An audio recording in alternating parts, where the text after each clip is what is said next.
Hey y'all, hey, welcome to our special edition of Coach Talk for the Mind Your Coach, the Get Engaged Coaching Con. I am Melanie Matthews Calhoun, and I'm so happy to be before some of the speakers who have some really good things to share with you for the Get Engaged Coaching Con this Wednesday and Thursday.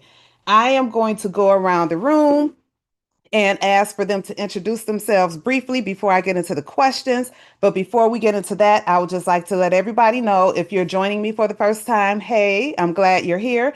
I am Melanie Matthews Calhoun of the Get Engaged Coaching Group. And I've been in this education game for 28 years, believe it or not. It doesn't seem like it's that long, but I've been here for 28 years. And 17 of those 28 years, I've been in a coaching, consulting, collaborative type of situation. So I'm happy to be here with you. I have a platform that's called Coach Academy where there are all kinds of goodies there, resources, tools for instructional coaches and leaders. You can check that out. I am also the creator and host of the Get Engaged Coaching Con, which again is this Wednesday and Thursday. Come on out and join us. And I am the author of three books: The Formula, 101 Must Have Forms for Instructional Coaches, the Productive Coach Habit Tracking Journal, and Inside Instructional Coaching, which is a primer for those people who are aspiring to be coaches or for those who just started coaching and kind of don't really know the real role of the job yet. So I have those available. So, again, welcome to Coach Talk, where we have real conversations for real coaches and instructional leaders. Let's get started. I am going to start with, I don't know your order on your screen, but I'll go by the order on my screen and introduce some people here. And we'll start with Shelnor. So, Shelnor, go first. Let us know who you are, what you do, and where you're from. Who Hello, you I'm represent. Shelma Griffin. I am a Georgia girl, and I've been in education for 23 years, 17 of those classroom teaching, K-5, and 4 as an instructional coach. And I did all contents, and then I really had an opportunity to do what I love, which is literacy coaching last year and this upcoming school year. So super excited and welcome.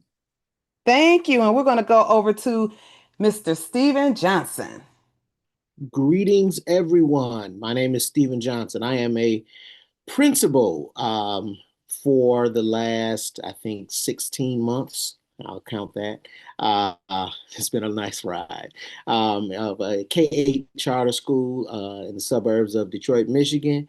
I've been in this education game. I think this is year 27 for me. Um, Started from a substitute and worked my way right on up. So I All am right. happy to be here and to be a part of this wonderful conversation. Thank you. I'm glad that you're here. And I'm also glad that Stephanie Jacobs is here. Hello, hello. My name is Stephanie Jacobs, and I am currently residing in Fort Mill, South Carolina. I've been in education for over 25 years. I try not to pinpoint the exact year, just not to age myself. And in all that time, I've been a teacher, I've been an administrator and an instructional coach. I'm also an adjunct reading instructor and currently working as a consultant slash coordinator of technology integration for my school district. All right. Welcome, Stephanie. Thanks for coming back. And next we have Miss Eva. Hi, my name is Eva Mireles. I'm in San Antonio, Texas, and I've been in education. I was doing the math because I don't math. 20 years. 11 of those has been as a classroom teacher, and 9 of those has been as a reading specialist and instructional coach. I'm also a podcaster, consultant, and just a reading guru, nerd, lover of all things literacy. All right. And last but certainly not least, we have Dr. Fran Garrett. Good evening, everyone. I again am Fran Garrett, and this coming year will be the start of year 22. I know, how does that math work? If I'm 21 but working for 22 years, don't ask, and I won't tell. I've of course been a teacher a literacy coach, instructional coach, assistant principal, district lead, but now I have the job that allows me to do a little bit of both. I serve as an instructional lead teacher for one school, and this year I'm getting three others, and just got named 6 through 8 ELA district lead teacher. So I'm excited about that work and excited to collaborate. I'm seeing some people here from last year, so I'm glad to be part of the conversation. Yes, yes, yes. I'm glad all of you are here. Again, I'm wowed by the work that each of you do. And I'm so, what can I say, privileged to have you amongst my network. So thank you again. Now let's get this talk started. We're going to start with the icebreaker. And in thinking about coaching, um, there are a lot of phrases that I say. Like one of my favorite phrases, and I got this from Carolyn McCanders, either during cognitive coaching or the other one, can't think of the name of the other training, but go slow to go fast. That I use that so often, because we look at the work of coaching, we look at the work of instructional leadership, and we have to kind of start where we're at in order to move forward. So I say that to ask you, what's one coaching phrase you say so often that it should be on a t-shirt? Mine is go slow to go fast. Who wants to chime in? Just chime in. Mine is winging it is not a good look. Ooh. I can imagine walking up in some of these conversations with that shirt on. All Yes. right, I like that. Okay, okay. Who wants to go next? Mine is STT, stop to think. Oh, okay. And we could use that with the kids too. STT, stop to think. Stop to think. Use it a lot Yes. with my teachers, and it's been successful. Okay. And it hasn't been taken offensively. No. Okay. Good, good, good. Another one? Well, I Mine want is, to, oh, sorry. oh, I'll go ahead. Mine is I'm focused on improving practices, not people. I'm looking at the work, not the person. When I'm giving you talking about you, I'm talking about the practices and how we can improve them. Yep. It's what do we call that? Third point almost. It's that third point person. Third point idea. It's not about me, it's not about you, but it's all about the work. So I like that. Go ahead, Stephanie. I'm a technology girl, so always have a backup plan. Okay. Yeah. Yes. Please. Because you never know when technology does its thing, it's like out of your hands. So You I never like that. know. Always have a backup plan. Steven. So my phrase is let's make it happen. Okay. Because sometimes, and I'm guilty of it as well, is analysis by paralysis. Yes. Yes. Sometimes we think about the thinking and think too long and then things Mm-hmm. pass. Mm-hmm. Sometimes you just have to do it and think about it later Mm-hmm. in order to get the results that you are looking for. And you know what? It's funny that that's yours because today, no lie, I posted on Facebook. I have so much stuff to do. I don't know where to start, even though I have a list. And so somebody commented, "Start somewhere. Just do it." And so, I'm like, yeah, I got this whole list of things. I'm just on this perpetual loop in my head. I'm going to start here, then do Mm. that, then do that, and I'm going nowhere. So yeah, make it happen, Captain. Make it happen. Uh, so I want the audience, the viewers, to get like a snippet of what your session is going to be at the conference. All of you have a vast amount of experience, knowledge, and expertise. I just want to give the people out here a little taste of what they can expect when they join the conference, when they log in and sit down and get their snacks and have their favorite writing utensil and notebook. I suggest that you write instead of type because we know that the learning brain retains writing better than typing, and you can retrieve it easily. So, always bring your favorite writing utensil in your notebook. So I want you to give a little, like a 60-second elevator pitch on what your session is about. Give us the title, what it's about, and why people need to be there. And we'll start this time with Eva. So my session is Teach It So They Keep It, Coaching for Literacy Transfer. And it's basically about unlocking what teachers need to add to their instruction in order to make learning stick. They're already modeling all the things and they're already implementing gradual release, but they're noticing that their instruction's not sticking. So my session will be about what they need to add to that, what they're already doing in order to make learning stick. Mm-hmm. Thank you. Fran. My session is show, don't tell, and I'm talking about modeling. I Mm-hmm. am a former street person. I call the street people those of us who transferred into education. We have a lot of those, especially post-COVID. Several Mm-hmm. street people have transferred into education, and what they lack in content knowledge, what they have in content knowledge, they lack in pedagogy. Mm-hmm. So ways to prepare to model, making sure you're addressing those misconceptions, you got your resources, and you know how to respond when students learn and when students don't. So Mm-hmm. that work. All right. Thank you. Yep, you need to show, don't tell. Come on through. Shell Nora, what you got for us? Hi, yes, my title is How to Coach Like a Champ for Coaching Success. And with that acronym, I'm going to go through several aspects of coaching and several aspects of how to be impactful and how to be effective and how to be a champion at coaching. All right. Okay. And you know, I love me an acronym. I think I'm the acronym queen. Stephanie, what do you have for us? Let's see if it's going to work before I have to go to my backup plan. So my session is AI for admin superstars, reclaim your time and unleash creativity. And this is a session that's been popular and I've definitely incorporated the instructional coaches. So don't get deterred by the title Mhm. there. It will be for both. All right, let's try this.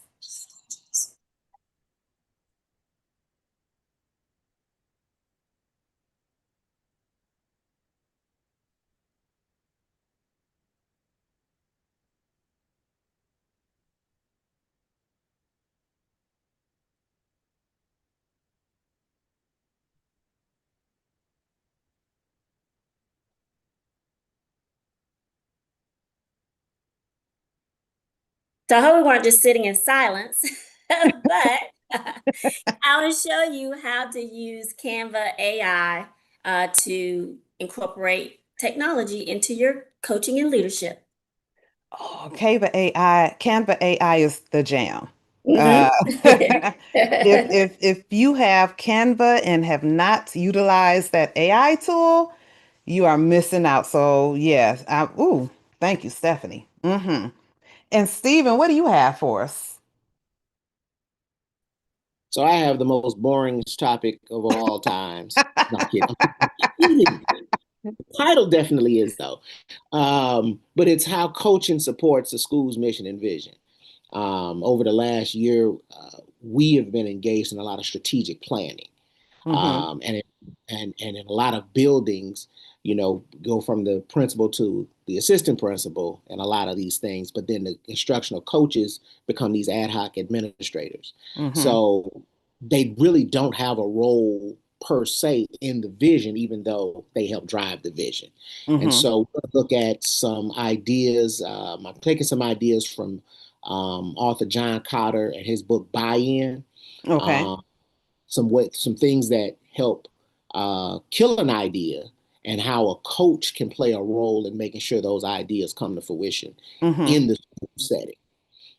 Oh, I love it. And I'm pretty sure that the instructional coaches and instructional leaders who are going to attend will like it too, because one thing I learned, and this has been my philosophy since I've been in education. I think when I was still in undergrad, there was a book, and it might be up there, that says, Those who can't, it's right here. This is my undergraduate book from years ago. Those who can't teach. And so And I'm like, wait a minute, what do they mean? And so in the book, there were a couple of things that really stood out to me. Number one, as a professional, you should have your certificates displayed in your work area like lawyers, like doctors, because you're a professional too. So everywhere I work, I have all of my certificates on display. I got it from that book. The second thing I got from that book was to have an opportunity to explore education from different perspectives. And that's what's been my mission since I started working 28 years ago, hence the reason why I've had so many different roles and titles. But I say all that to say that instructional coaching viewed through an administrator's lens might look different than you thought it may have looked being a coach. So administrators can offer that other perspective to show what coaching can look like on the other side without crossing that admin line, how it can really truly be a support in moving building and district initiatives forward. So I appreciate you bringing that perspective to the conference, Stephen. That's going to really help, I believe, instructional coaches gain a different kind of insight as to how they can really help in schools and in districts. So I thank you for that. So let's get to the discussion now. Let's get to the fun part. I got all my notes in front of me. Let's see what we can make it through. Okay, so um we coaches and instructional leaders look for ways to do things. What's the right way or what's the best way to do things? We call those coaching moves, right? So what coaching moves do you have to, for instance, build relationships or to get through coaching cycles effectively and efficiently? So what I'm going to ask, what's the most underrated coaching move that works every time? What's that coaching move that's we don't even talk about it a lot, but it's a sure hit? I want to steal the thunder already because Fran has already said what I had written down. It's it's modeling and role playing. Mm-hmm. When we talk about strategy, I learned it's a number of years ago. When we're as teachers, when we talk about planning a lesson, we often talk about it from the teacher perspective, not Mm-hmm. in the teacher perspective. And what I mean is we will say, well, I'll stand up and I'll say this, and I'm going to start with this, but you actually have to be in that mode saying what you're going to say Mm-hmm. because in your mind you're telling yourself you're going to say this, but in reality it comes out totally different. Mm. And so it doesn't have the impact and you don't understand why because in your head you think this was going well because you had it thought out. But Mm-hmm. once you act it out, once you see someone else do it, and the next step in that is once you see yourself on video Mm. doing this, now you get to see where the holes are yourself and you see where you need assistance, where you need correction. You thought you were good at this, but you're not. Mm-hmm. You thought you were horrible at this, and that was the best part of the lesson. Mm-hmm. So the whole modeling and role playing, I think, is underrated, and I think a lot of people are scared to do it. Mm-hmm. Um, but it's probably one of the most, to me, one of the most Mm-hmm. important tools when you're having a coaching relationship and you're trying to get better at your craft So why do you think that's one of the scariest pieces to coaching? because teachers are perfect, Oh, make okay. mistakes, and Okay. and there's all and you and often coming thinking from an administrator, Mm-hmm. no one wants to look incompetent in Mm-hmm. front of the administrator, in front of the boss. Mm-hmm. Everyone wants to look like they have everything together. And so there's no atmosphere or an environment to experiment, to take risks, to make the mistakes to grow. And so Mm-hmm. people will reluctantly step back instead of putting it out there and being seen to get that corrective action in order to become better.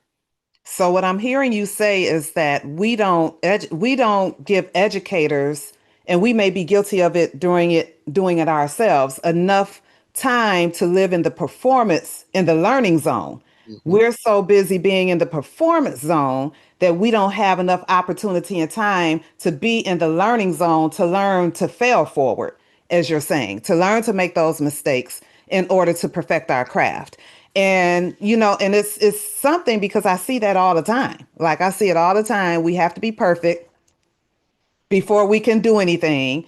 Because if it's not perfect, then we're critiqued, so we think, and judged harshly by our peers. And so, yeah, I 100% agree with you on that. Um, Modeling because now all eyes are on me. And so I have to make sure I do this perfectly, which is why I always front load like, this might be my first time doing it, or telling the teacher, it might not go as planned, but we're going to go ahead and try it. And if there are any mistakes or mishaps or missteps, we're going to take those things and use those as opportunities for growth and learning. So just to for put that in the forefront of teachers' heads that everything isn't perfect, but I can understand the pressure that they feel when we're talking about evaluations and all that kind of stuff. And so that's a whole nother topic for a whole nother show. Who else Want to wants to jump in piggyback on that? off of Yes. Mr. Steven. So I was going to talk about being vulnerable and also giving feedback that's coupled with praise. I think that that's underrated in the Mm-hmm. coaching world as well, for coaches and for teachers. So with video coaching, when you video yourself as a coach or as you're going in and you're modeling, or if the teacher videos herself and you look at it at a later date, that's also very powerful and impactful as well, because you get to go back and you get to replay and you get to stop and you get to think and ponder. So being vulnerable, because a lot of times teachers think that the coach knows everything, and we don't. We're still learning, we're still honing in on our craft, we're Mm-hmm. still going to conferences, we're still getting better every day. So I think the vulnerability piece coupled with feedback with some praise, because it's not just for children. I want to know when I'm Mm-hmm. doing well. Mm-hmm. I want to know when I'm not like the part, but I also want to know, like, you need to do better with this, or you can improve by A, B, and C. So I Mm-hmm. think those components are also sometimes underrated in the coaching world. Mm-hmm. Mine was lead with curiosity. I had the opportunity to have a new literacy coach in our midst. And when teachers would come to her, she'd be like, okay, well, how do I handle this? I was like, well, just ask her questions, ask the teacher questions. Mm-hmm. What do they think their biggest, area of need is at? What have they already been doing that is working for them? Because um, I think a lot of teachers are type A, and so they lead from what am I doing wrong and where can I grow? Mm-hmm. And I think we spin our wheels a lot with going there with teachers. I think it's important for teachers to ask themselves what's working. So we're Mm-hmm. not reinventing that piece. Mm-hmm. We're acknowledging that and we're not reinventing that piece. And I've found that to be super helpful in my own coaching and then in Mm-hmm. coaching other coaches as well. And always starting from a strength, Hmm. as just like teaching, what can they do well? Starting from that strength not only makes them feel more confident, and especially since they have probably chosen where to start from, but also give them put them in a driver's seat, so to speak. So this isn't something that I ask or I recommended that you do. This is something that you brought to me, and it's a strength, and we're going to drive from there. So I love that. Well, for me, it's also puts me in the right frame of mind. I think as Hmm. instructional coaches, we get to see a lot of things, and some things are good things, and some things are Hmm. not so good things, and we form a lot of opinions about people that way. So I think leading with curiosity also puts us in the right frame of mind to be able to see that person objectively, where Hmm. we might Hmm. not if we already go in with preconceived notions. Hmm.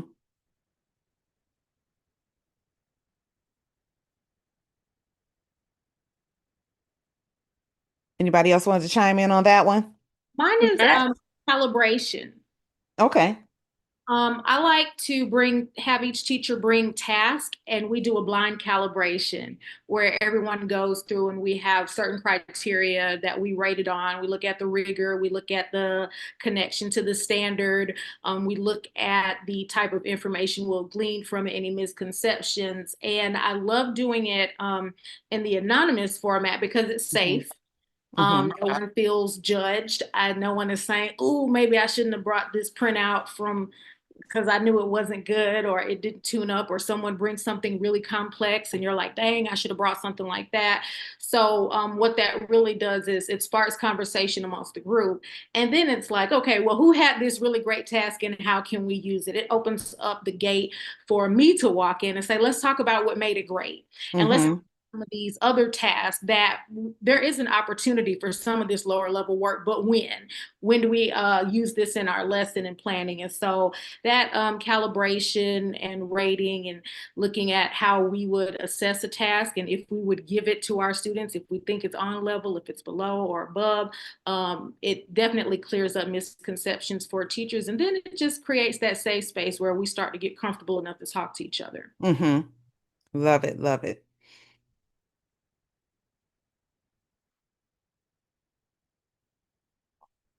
Stephanie, you have anything to add? Sure. So mine was wait time. I think sometimes as coaches, as teachers, we feel the need to fill Mm-hmm. that space, and sometimes that space is needed for reflection or maybe to really think through a situation or problem. So, valuing that wait time and not just trying to fill it just for the sake of filling it. Mm-hmm. Yeah. Wait time is the one that we all know. We all know, but Mhm. sometimes we just can't help it and we have to fill Yep. that space. And the Yep. reason why I laughed is because we had wait time tonight. Yes.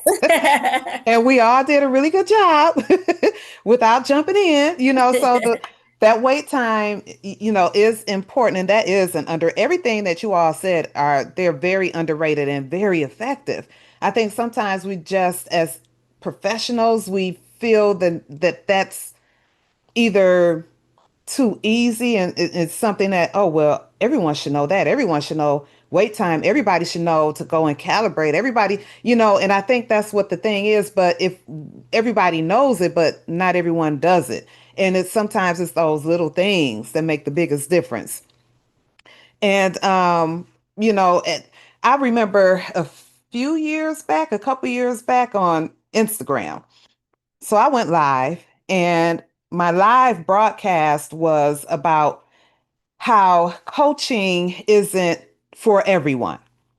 And I specifically said, if you have thin skin, you don't need to be a coach. And I stood by that 10 toes down.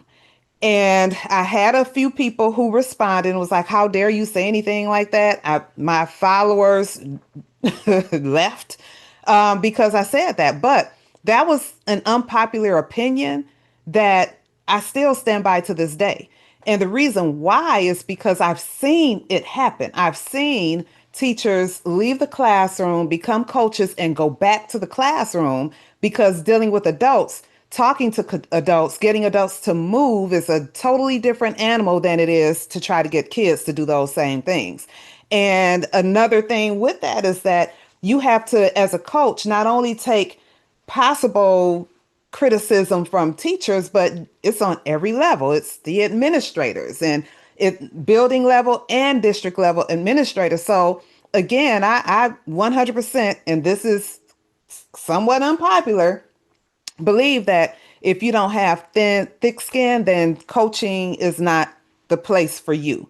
What do you think that's an unpopular opinion to you that you think should be known and that you support 100%? I think I'll start this time. So mine is, as a coach, we probably have heard this so many times, but I truly believe that everybody deserves a coach. Mm-hmm. And so Mm-hmm. within my district, this is something where we are starting to build a coaching culture in our district. And it's hard to convince someone who is great at what they do Mm-hmm. that they can still be coached as well. So Mm-hmm. that's one that, on the opposite end, it can be um, hard for people to accept. But I truly believe that Mm-hmm. everybody can learn and grow at some level. You can always stretch yourself, even if it's just a Mm-hmm. little. So I do believe everybody deserves a coach. And then for those who are reluctant to coaching support, I think that they have not totally shifted their mindset yet because at one of the schools I used to work with, there was a dynamic eighth grade math teacher. First, math isn't my subject, so I couldn't really go in her room and teach quadratic equations and all that kind of stuff. But I could help her instructionally. So she came to me, she scheduled a session, which I was very surprised to see. I'm like, she's like one of the best teachers. But when we were meeting, she let me know she was doing building thinking classrooms. And she was really wondering how could she get the students, all three at the vertical whiteboards, to all participate. I had gone to her room and seen her set up. I've seen her, when you're talking about a well-oiled machine, she's the one. She even had visitors out of our district coming into her classroom observing. So she was phenomenal. So when she asked me, I'm like, okay, what can I really coach her around? And by the time our coaching session ended, she was like, thank you so much. I needed that. That's something I'm going to try. All that to say that, to your point, Stephanie, everyone needs a coach, but people need to be open and receptive to coaching because there was this teacher, I didn't think I could tell her anything. And by the end of the session, she left out with something, but she knows she's one of the best. She has people in her classrooms throughout lower Michigan, I would say, and she still solicited help. So everyone needs a coach. Thank you for bringing that forward.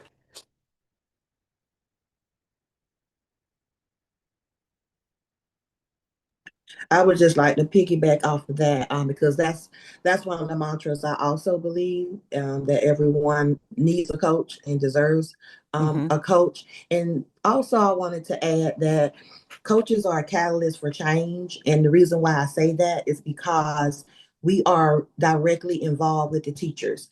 Our APs and our principals have such monumental tasks to do throughout the day. And yes, they are instructional leaders and they also are instructional coaches, but we are the boots on the ground with the Mm-hmm. teachers in the classrooms, observing, modeling, leading the PLCs, those coaching conversations, the coaching cycles. So I think that coaches are the catalyst for change. And I think that, Mm-hmm. people don't want to look at us like that. There's a lot of times when we're in Mm-hmm. a building, we do everything but coach. Mm-hmm. Um, but and it's not that we don't want to, but we may get pulled to do other things, or we may become the pseudo third admin Mm-hmm. by Mm-hmm. default. So I think that being a catalyst for change is underrated or may not be as popular as it needs to be. But we can really lead that change in the Mm-hmm. building because we're such close proximity to the teachers and we're in there with them.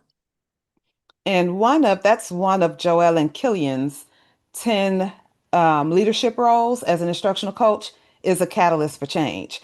And we are right there in the midst of it. Whenever there's a new initiative, we have to help roll it out. Whenever there are new curriculum resources being explored or vetted, we are there to help make those decisions. Whenever we're talking about professional development design, that's us. We work closely with admin, at least I know I do, in designing certain things, look fors, walkthroughs. In my position as a new coach to a building, I went on walkthroughs with my building principal and a district level admin and what district level coach, not admin. And we used the look for form for one of our curriculum resources. And so that we could be calibrated on what to look for when we went into classrooms. But this was clearly communicated before we went into the classrooms, and I clearly took the stance of being a learner. I was not in there to evaluate. I wanted to learn how the curriculum worked. I wanted to learn how to use the look for form. So I was strictly in the stance of a learner. And I also offered an opportunity for teachers to debrief with me so that if they had any questions, they could ask me. But mostly it was for me to ask more questions about what I saw and why they did what they did. So being in close proximity, like you were saying, uh, being a catalyst for change is a super important role for coaches because if we're not willing to change with the district, then I don't know why we're really there because we have to be in alignment with the district and the school's goals and priorities. Mine would have to be having those tough conversations with teachers, not letting bygones be bygones. Mm-hmm. Which can be hard, right? Because there's sometimes the political climate on a campus Mm-hmm. that we have to contend with, but just still trying to have those tough conversations if we see something going on that could impact children, and Mm-hmm. making sure that we are an advocate for what's best for kids. Because to what Fran was saying about being as someone that is trying to help improve practice, right? As long as you're keeping it to their practice and not making it personal. I wanted Mm-hmm. to speak real quick to what the last two speakers were saying about coaching everybody. I think what I found the most interesting as an instructional coach and even as a podcaster and hearing from, because of course the teachers that are looking and listening to my podcast are the ones that want to learn more and improve, Mm-hmm. right? When I would talk to my admin about coaching teachers, they'd always want me to coach the teachers that were struggling. Mm-hmm. And when I would tell that to some of the teachers that I was working with, they'd be like, no, I need coaching. And Mm-hmm. we forget sometimes that the ones that are doing their job well already are the ones that are overthinking, right? Yes. Whether or not they're doing their job well already. And sometimes they just need that confirmation that they're on the right track. And sometimes they do need that Mm-hmm. coaching and that feedback that will help them get better faster. So Mm-hmm.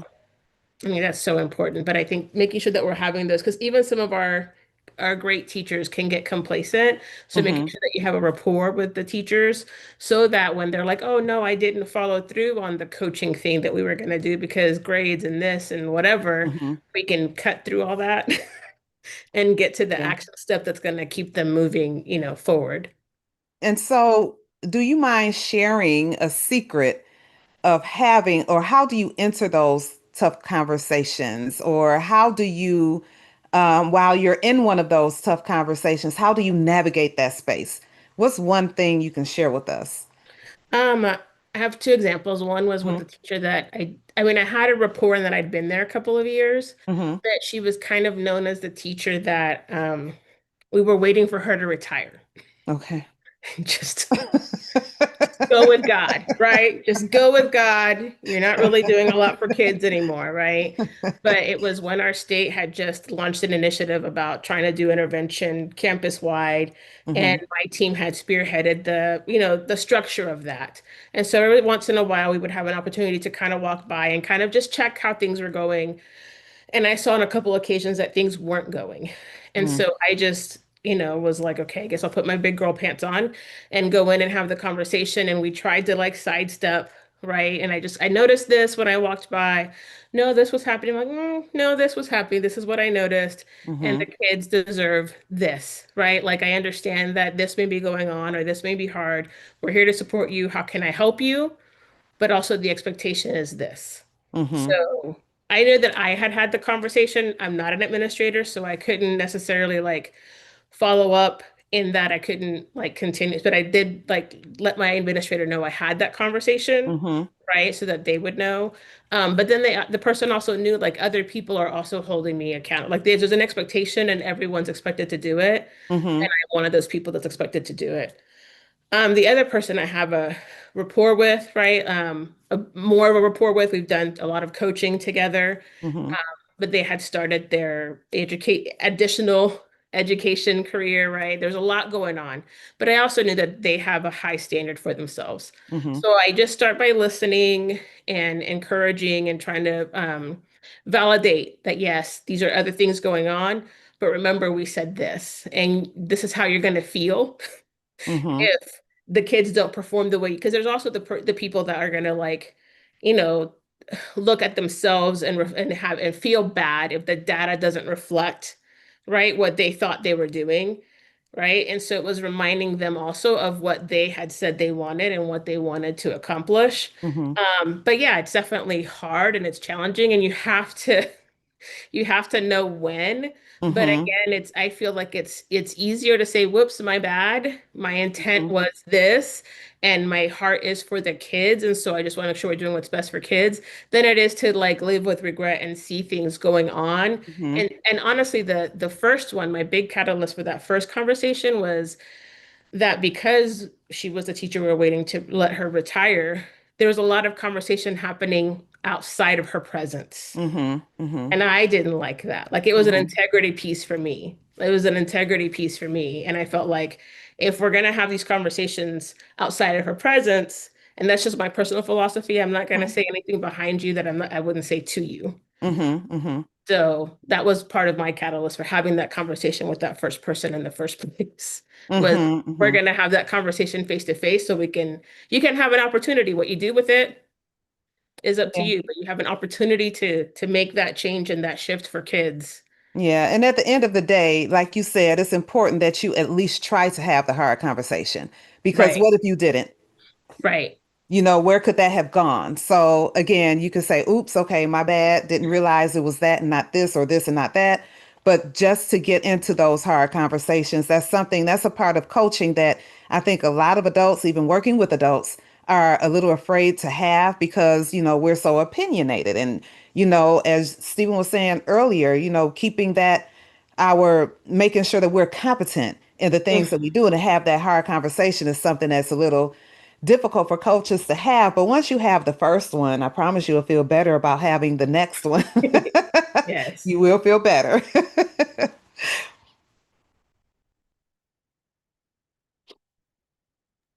I guess I'm next. Um, You see me practice wait time? yeah, uh-huh, Okay. uh-huh, uh-huh. But also, I saw your eyes looking at me through your eyelids too. So I know that form from the classroom too. Um, I don't know if this is unpopular, but I think it's something that I think needs to be raised to a little higher level. And Hmm. that is that coaches need leadership training, just like administrators. And I think, the through line that's been formed here is when we talk about, coaches being ad hoc administrators, Hmm. knowing the line to cross. There's a thin line between the coach and the administrator in the eyes of a teacher. And Hmm. a coach needs to know what that line is before they cross it. And a lot of times we expect them not to be evaluative, not to be Hmm. authoritative, but they don't even understand what that is. And so there's some outside of the instructional training, we focus on the content piece for the instructional coaches. Hmm. Pedagogy part is there, but the leadership part is there because we have leaders in the building that don't have positions. And so, as John Maxwell says, leadership is influence. Those who have it, coaches build the influence to help move things forward. And Hmm. so they have to understand the leader or the leader of the building, and those things look one way, your position is in leading is another way. Hmm. There's not a right or a wrong, but there's an appropriate and a not so appropriate way of dealing with the teachers when there's the hard conversations, when there's the Hmm. reluctancy to follow the plan. You want to use old curriculum, and we've already told you not to. Um, I'm not speaking from Hmm. experience though, but I'm just saying you can't expect them not to cross that line if they don't know what that line is. So Hmm. that's one idea I would promote. I don't know whether it's unpopular, but it's definitely something I think needs a little more light. And I think I would err on the side of it being unpopular, given the experience I've had. There have been times where in this position as an instructional coach, not as a curriculum leader, which was admin, but as an instructional coach, I was asked to go to leadership conferences and attend leadership workshops and would be told no because it had nothing to do with instructional coaching. And so I think it's a detriment because, like you're saying, because we're in this unique position, because it is a unique position, and even 25 some odd years later, people are still trying to figure out what an instructional coach does. And so I think that, yes, we should absolutely have not only instructional training, but that leadership training, because, like, as you said, entering some of those tough conversations from an admin's perspective might be a little easier without becoming an admin people. We're not talking about getting this leadership training so that you can do as admins do, but to get into their heads and think like admins would think, to give you another tool to use when you're working with teachers who may be resistant to your coaching and support. So, yes, I do believe that that is an unpopular opinion for those people, the decision makers. I'm not sure why they don't want it, for the most part, coaches to have leadership training, but absolutely, I think that coaches need that leadership training as a valuable tool in their tool belt. Absolutely.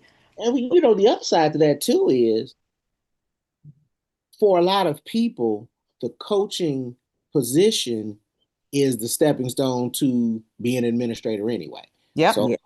in a lot of our career paths, that's the path that we've taken. Mm-hmm. So they need to know these things anyway.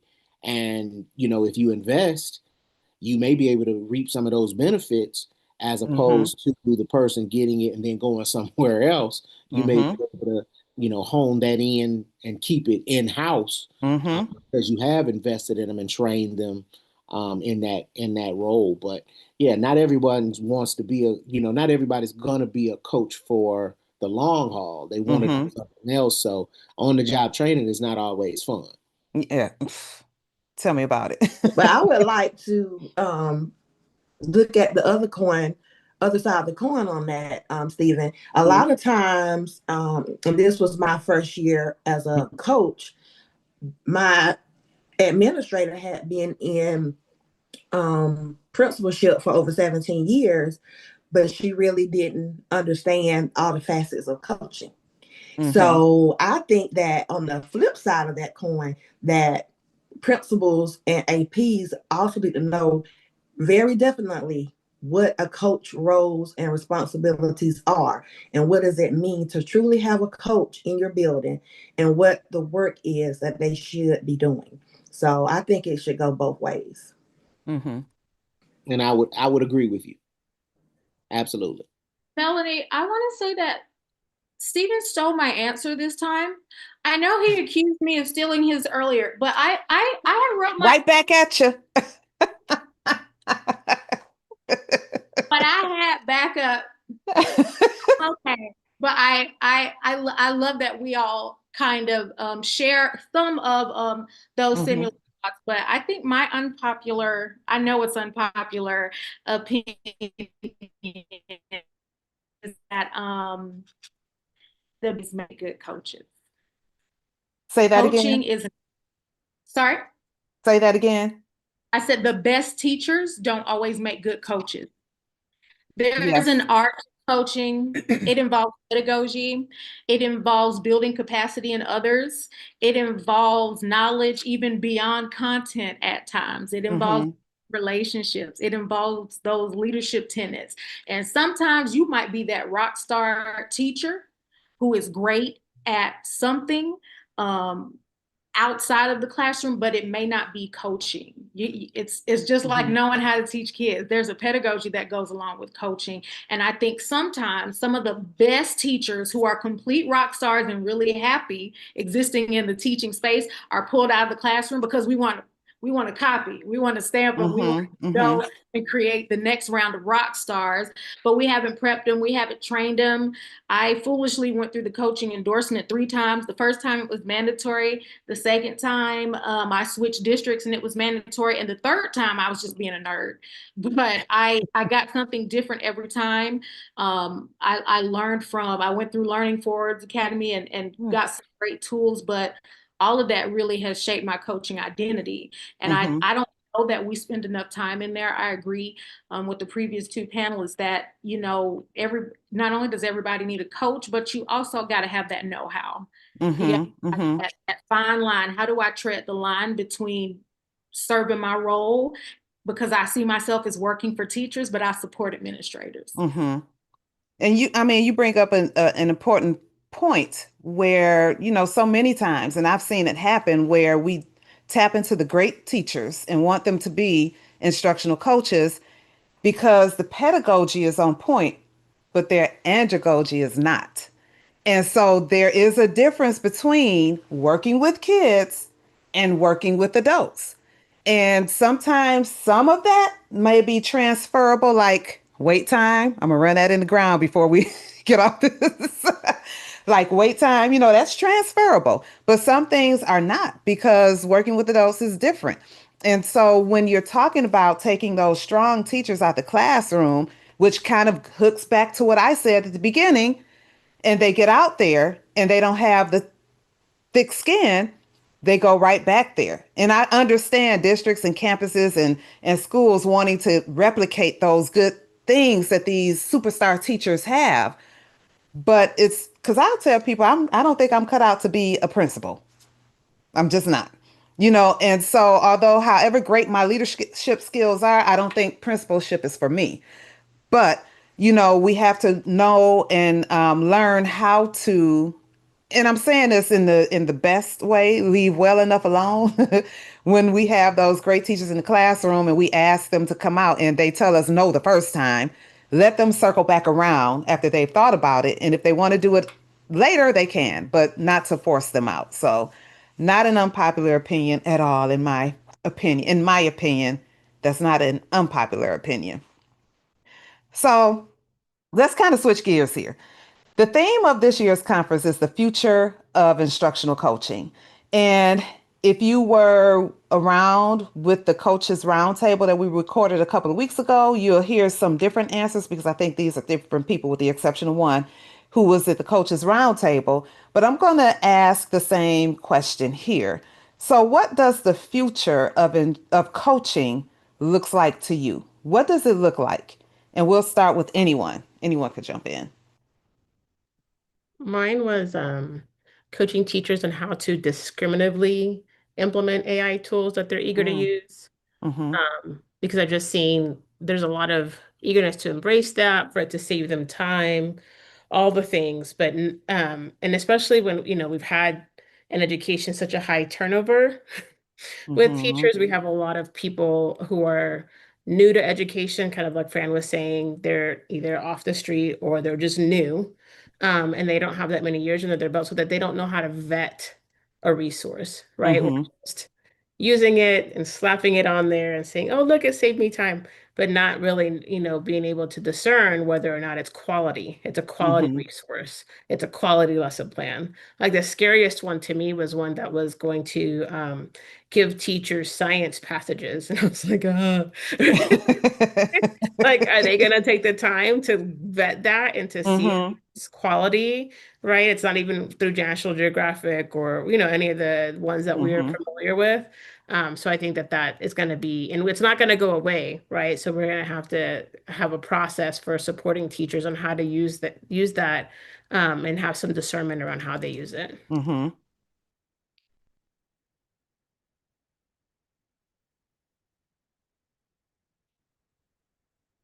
So I think I'll jump in there. So I think that the future of coaching, hopefully, with the innovation of AI and its further development, that it will be an opportunity to take some of those mundane tasks off Mm-hmm. of our plates, whether it's teachers, students, administrators, but take those tasks and allow us to do those quicker or Mm-hmm. more efficiently so that we can pour our creativity and our heart into teaching and learning Mm-hmm. and continue to grow that area without being burned out or Mm-hmm. tired. And so hopefully it will give us that little jump start that we need to continue moving Mm-hmm. forward. Okay. I'm going to say powered by AI, informed by educators. That needs to be on a t-shirt too.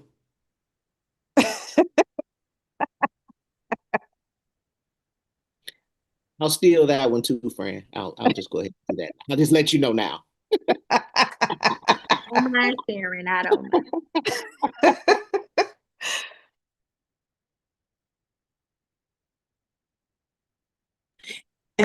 I just think with the future of coaching, with so much, I know in Georgia we have a lot centered around structured literacy and a lot around the science of reading. Mm-hmm. So that's a big push in our district.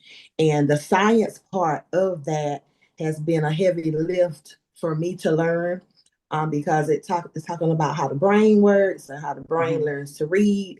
So I think that the future of coaching is that we're going to have to be a little bit of a scientist as well, with all the newness that's coming down the pipe about how children learn how to read.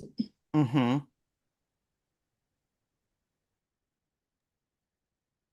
I'm going to go on a different angle. Um, and part of it is the experience that some of us have within the. I think it's highlighted a lot more in the charter industry, Mm-hmm. but in schools all around, because the number of graduates out of the school of education continues to drop. Mm-hmm. Coaching becomes more important because you have a lot of people who that may not have been their choice. Mm-hmm. Um, Even, or if it was their choice, it was a career change. They Mm-hmm. decided to go into it later after something else. And so you have the underdevelopment of that pedagogy. You have the underdevelopment of just understanding that ecosystem of a school as a whole. And so as the, administrator is dealing with the operations part of it and making sure these systems are in place, there's the coach that's going to be the one closest to the teachers Mm-hmm. and kind of working with them. So, in the past, there's always the talk about, they used to have stacks of resumes on the desk. You leave, you'll be replaced before you finish clearing your room. Now it's Mm-hmm. like you walking on eggshells, making sure no one does leave. But at the Mm-hmm. same time, you want to make sure that person really wants to be there. If they've got the heart for it, you can kind of work with them on the skill of it, and that's where the coach comes in, and it Mm-hmm. becomes intensive because we've got to nurture who we have, because there is no silver bullet coming to save us anytime soon. Mm-hmm. I like the spin that you put on that question. Makes me look at it from a different angle. When we're talking about the future of instructional coaching. What does the coach's role evolve into? This evolution over time with it being a shortage of educators, and what does that look like for a coach? So I like that spin on it. And when we're talking about what does it look like for a coach, coaches again, I believe should have thick skin. So, if instructional coaching were a superpower, what would your power be and why? Or, and in your case, Stephen, from a admin's perspective, Fran, admin's perspective. So, what would your superpower be and why? I guess you could see like it'd be like Superman's, like seeing through things, right? Mm, Because usually when a teacher is talking, right, when I said earlier to lead with curiosity, I'm listening to see what is the actual root problem, right? And mm-hmm, in this situation. And then I'm listening to where are they gonna get there to the solution, or am I gonna have to guide them? So it's usually mm-hmm. listening to all that they have to say and being able to see right away what the true root cause or root issue is. Sort of like X-ray vision. Is that what he has? Like, Yeah, Yes. that's what yeah, I was gonna say. uh-huh. I want the Uh, X-ray eyes so that I could really get. I hear you, but then I always want to know what you're not telling me. So those X-ray mm-hmm. eyes, I can look in that brain and really see everything that you're thinking. So I would want X-ray eyes and Mm-hmm. X-ray vision. Mm-hmm. Mine And is my, vib- we have to talk at the same time. mine is going to be vibranium. I would like a Oh, dose of vibranium, Wait. like Black Panther, for resilience. Um, because as a coach, you're pulled in so many directions. You're the pseudo administrator. You're Mm-hmm.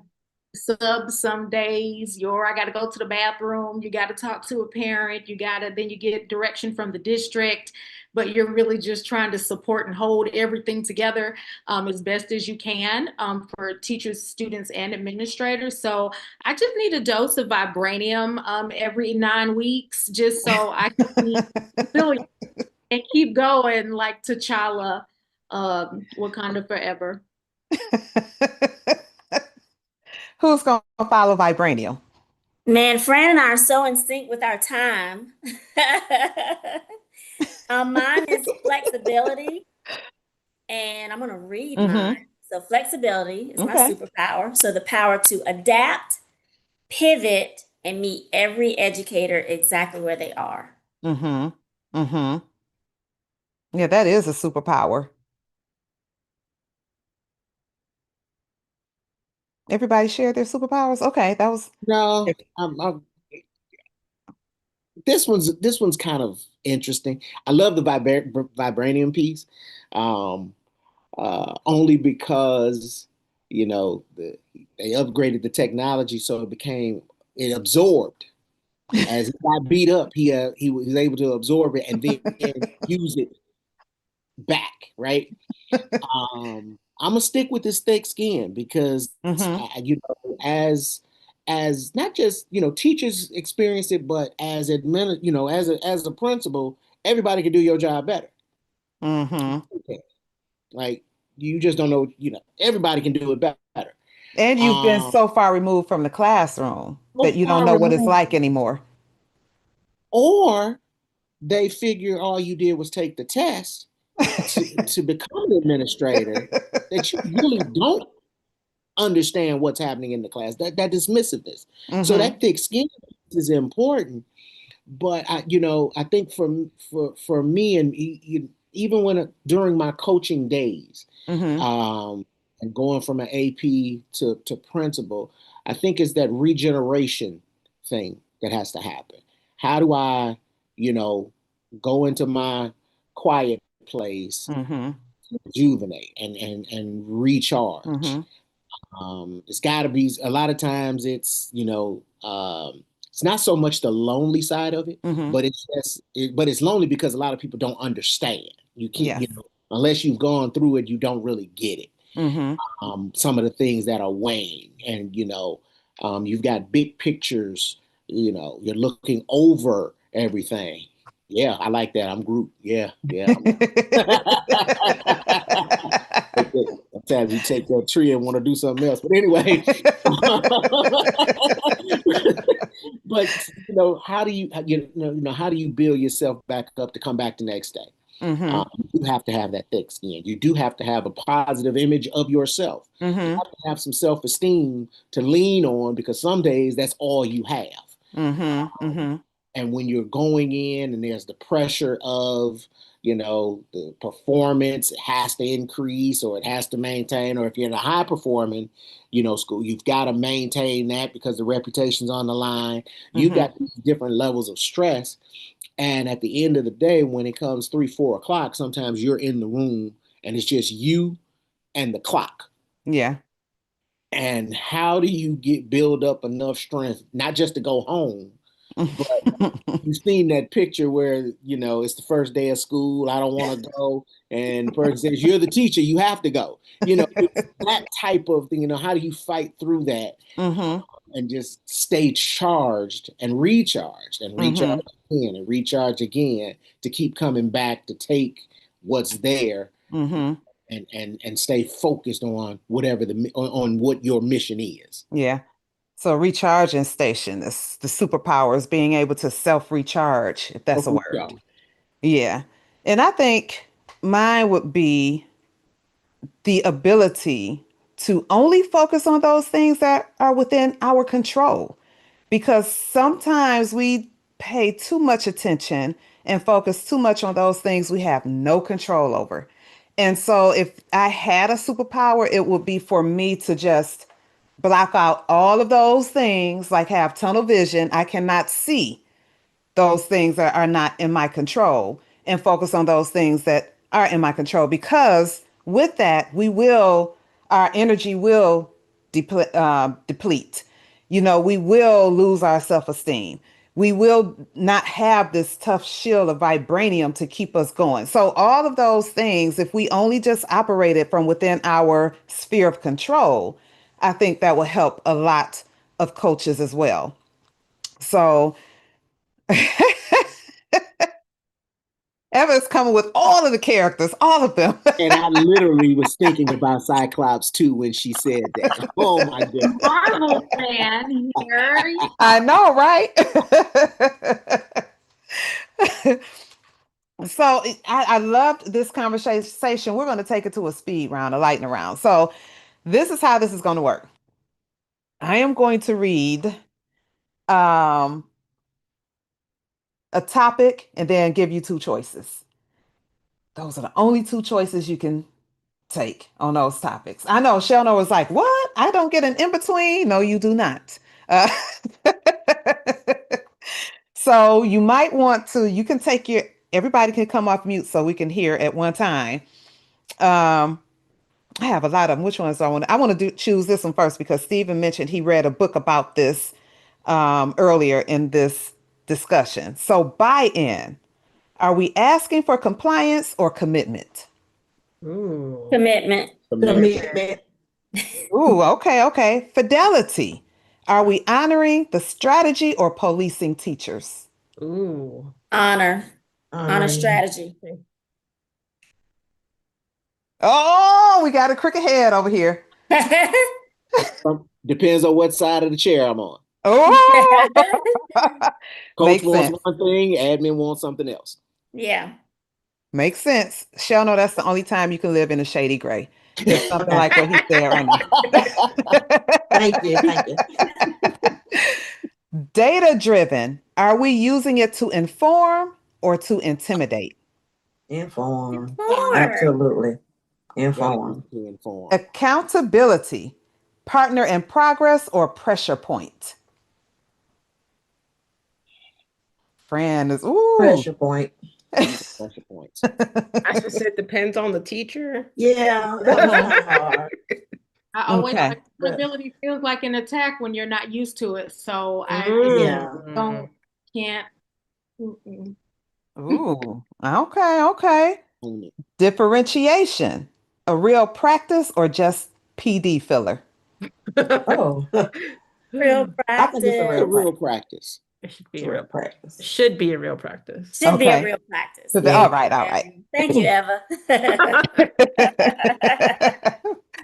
Scaffolded support, intentional or just another word for hand holding? It's Ooh. intentional.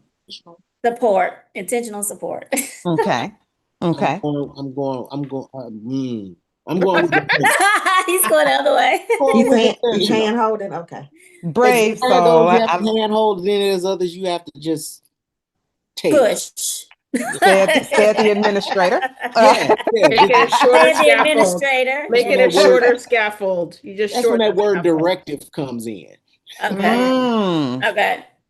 That's when I, as a coach, cannot flex my muscle and I That's have to called pull in. reinforcement. That's right. Yeah, the reinforcement. Mhm. Pass it along. That's There you right. go. It's above me now. And all I can do. Teacher capacity. Are we building it or blaming the lack of it? Building. Building. Trying to build it. Working Trying on to it. build it. Trying to build Yeah, it. we're trying to build it. I know it can be impactful, so Trying to build it. Okay. Here's a favorite one. Coaching cycle. A flexible framework or a one-size-fits-all loop? So one Flexible. loop. You're dealing with human beings. Oh, I love this. I hear flexible dealing with human beings. I'm hearing a loop. Oh, that's good. I might have to dive deeper into that one day. That's a good topic. Shell, Nora, Steven, be ready. Or if y'all want to come too for another coach talk, talking about this coaching cycle. I like that. Okay, instructional rigor, high expectations, or just hard work without support? Mm.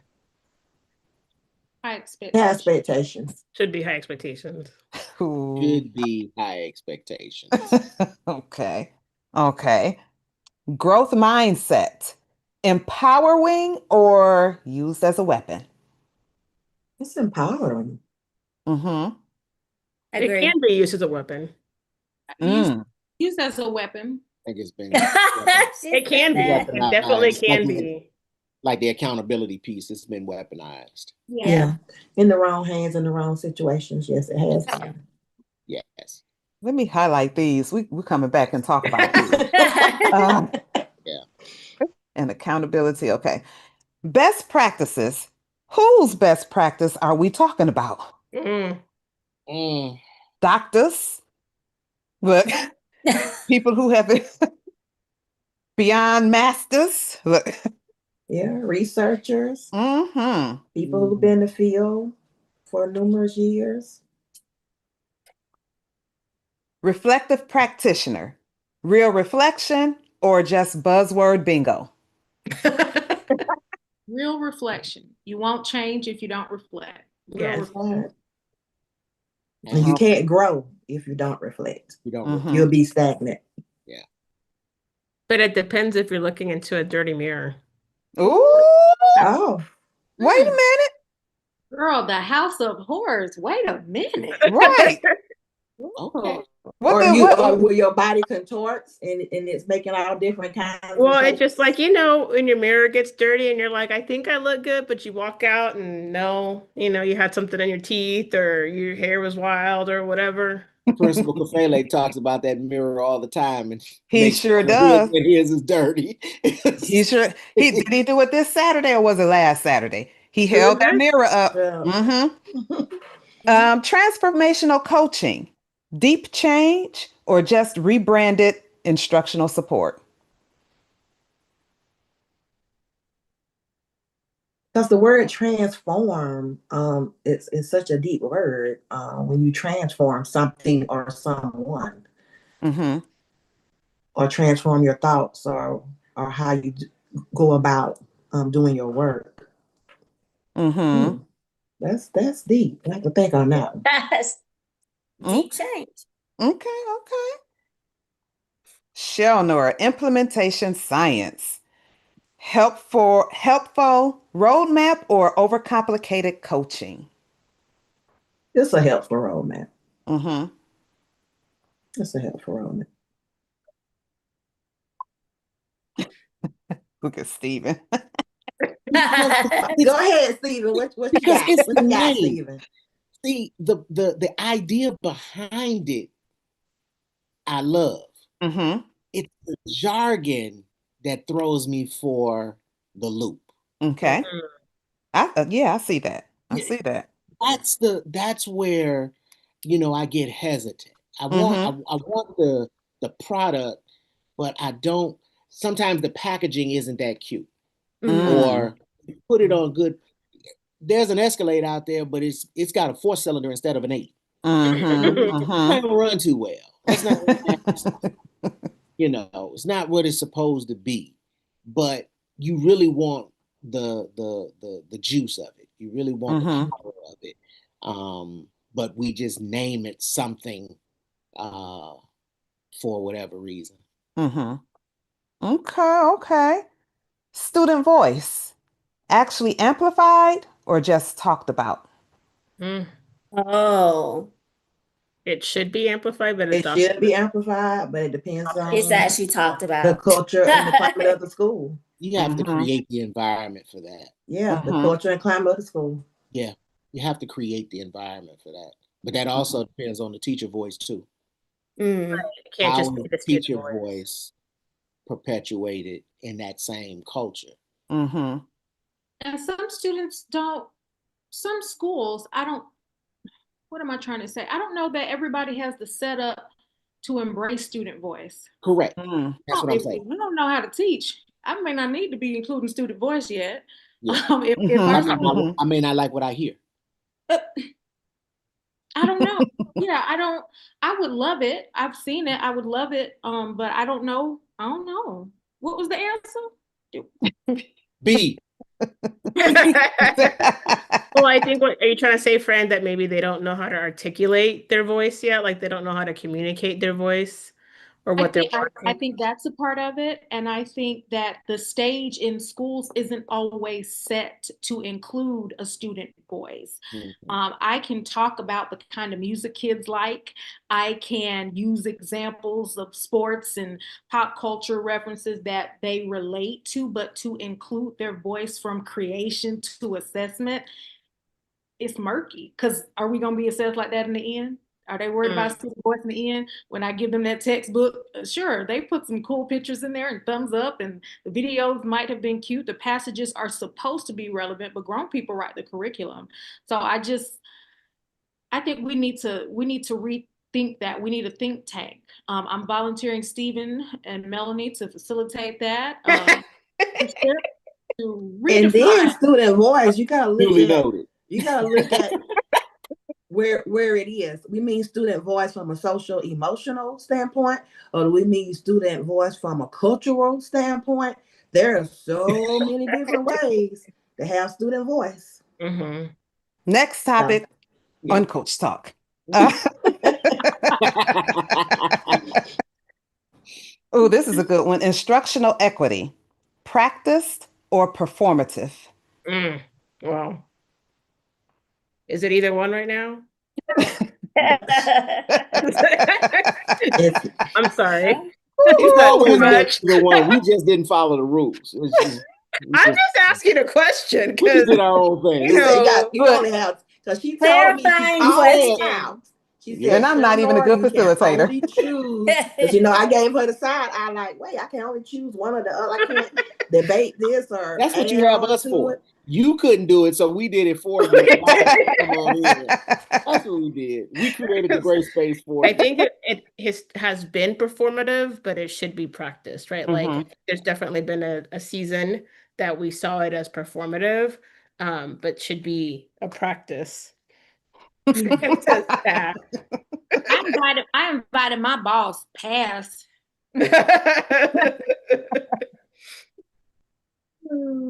Okay, lighter PD hours. Check the box or change the mindset? You would hope to change the mindset. That would be your hope.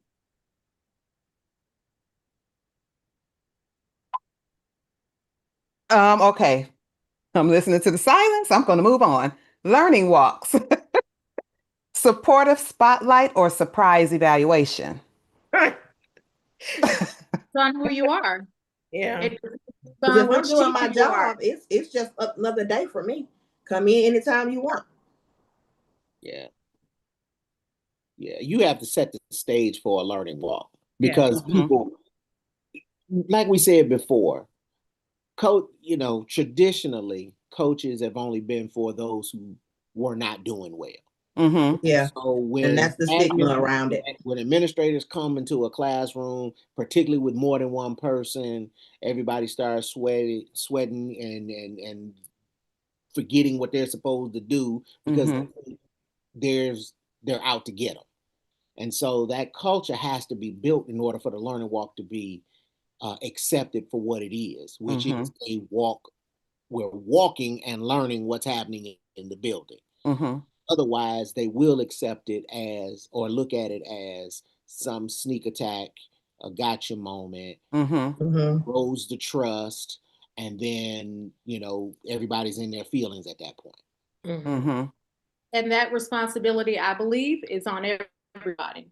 Yes. That's on the administrators and the culture that they build in their schools, and then it's on teachers. If excellence is always happening, anybody could come. Mickey Mouse could come in your room. Yep. Yeah. But I think it also speaks to like what Melanie was saying. I think everyone needs to be a lifelong learner, and communicate that. I remember coaching a veteran teacher, and when we were done, she was talking about what she'd learned, how she'd grown, and then I communicated how I had learned a lot from our time together.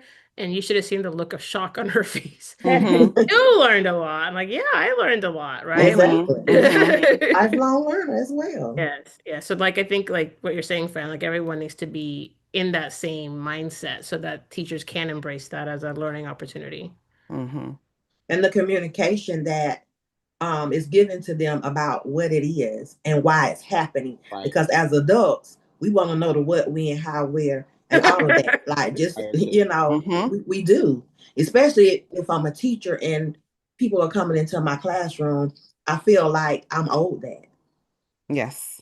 So, And And the Steve, last, oh, go don't ahead. switch it up on me if you don't like what you see, don't switch it up on me and say this is going to reflect poorly in XYZ. I that's think that right. then it crosses that line. When you brought 6 people and then as the principal or AP or coach, now you're embarrassed. And now it's like, I brought them to you because you're supposed to be. So just, it's that stick is on the leader's side to make sure this is not punitive, it's informative. Mm-hmm. Yeah. And then this is the last one. Resistance. A barrier or a message we're not hearing? Mm. Oh, that could be either.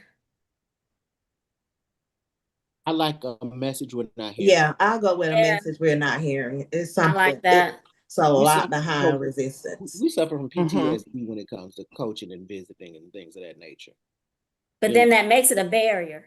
Yes, exactly. Because Yeah. we don't know what experiences they've had, Mm-hmm. people coming in and what the results were.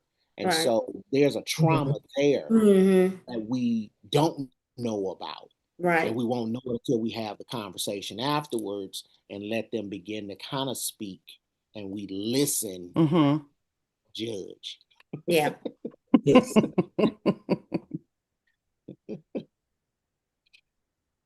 Okay. You know what? This was good. I had fun. I had fun. I had fun and I learned and new perspectives. I'm always looking for a new perspective on things. Makes me I believe a more thoughtful coach and just a better all around leader. Yeah. But before we go, these people who are watching now and who may watch later, I need them to know how to get in touch with you. So I'm going to go around and I'll call your names and let us know how people can keep in contact with you. Let's start with Stephanie first. It's probably showing on the screen at Miss Class in Session, MSCLASS, the letter N, SESSION, MissClassInSession.com, or on all the socials. Thank you, Stephanie Fran. Okay, you can find me at Teacher Class Off. Make sure it's the original Teacher Class Off and not the new one that's attempting to swipe my name, but Teacher Class, Oh, and we'll talk. And FrancineGarrett.solutions. That's my personal website, Francine with 2 E's. thank you, Fran. And Eva? So I'm on Instagram, at Miss Eva Mireles, and my website is evamireles.com. And then I have a podcast called The Reading Teacher's Playbook. That's another place to connect with me. Thank you, Eva. And Shelnor? I'm on LinkedIn and Facebook. And my email is my first name, shelnorg@gmail.com. Thank you, Shelnor and Stephen. All right, you can find me on Facebook and LinkedIn under my name. I'm on X under my fun name, Sporty313 on X. I'm on Blue Sky. I opened up a Blue Sky account, and that is Principal J. All right. I have Blue Sky too. I have to utilize that more. Yes. I'm not on X anymore. So, with that, thank you so much, everyone, for joining me. I appreciate you being here with me this evening, and I'm pretty sure the visitors, the audience appreciates it as well. I'm going to see all of you either Wednesday or Thursday. And for people who are viewing, come check us out on Wednesday and Thursday. As you can see, it will not be a time that you spend in vain with this PD. This is a different kind of PD here. This is the ultimate PD here. So thank you everyone for tuning in. We will talk to you. I'll see you next time on Coach Talk, and have a great evening. Thank you.